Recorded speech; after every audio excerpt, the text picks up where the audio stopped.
ధన సంపాదనలకు ఇబ్బంది కలిగినా కూడా ఇవే.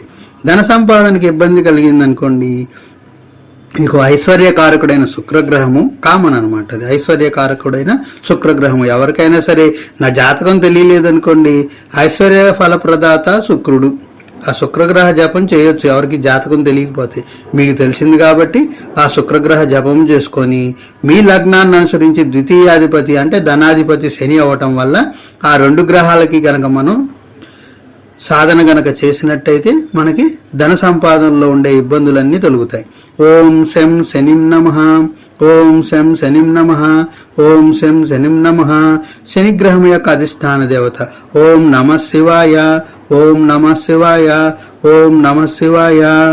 అలాగే శుక్రగ్రహం యొక్క అధిష్టాన దేవత లక్ష్మీదేవి అవటం వల్ల ఓం శ్రీం ధనలక్ష్మీదేవి నమః, ఓం శ్రీం ధనలక్ష్మీదేవి నమః, ఓం